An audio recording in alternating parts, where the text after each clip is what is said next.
being called.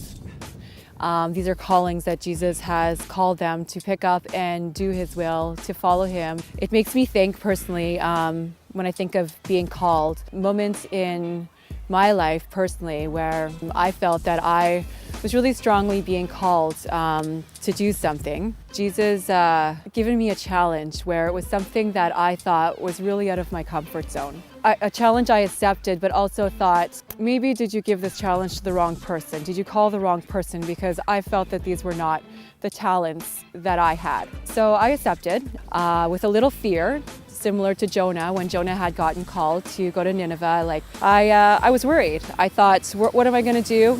How am I going to do this?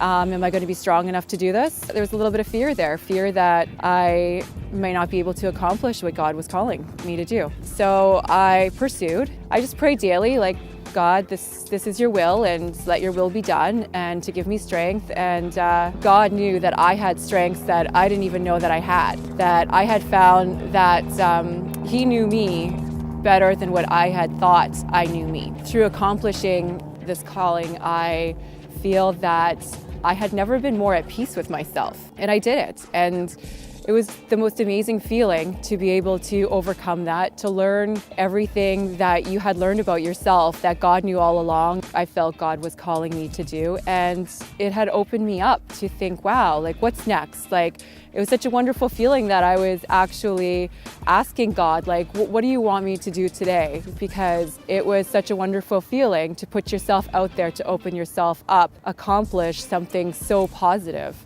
I feel that we get so narrow-minded on what we feel our life should be, like a tunnel vision of, well, this is what I feel I want to do this year, this week, this day, and we don't give ourselves that leeway of what God wants us to do. I feel if we can give a little bit of ease in what we want, let that window be open, leave a little space in our minds and in our hearts and in our plans for what God has planned for us. It might take us in a completely different direction, but God knows what's best for us. And I think if we trust and am open and willingly able. In the gospel, Andrew and Simon, and also James and John, being called from their father's boats, they picked up, left their family, left a successful job that they were doing, a family job, and got up and followed Jesus. Like, to me, that's remarkable. Like, they were so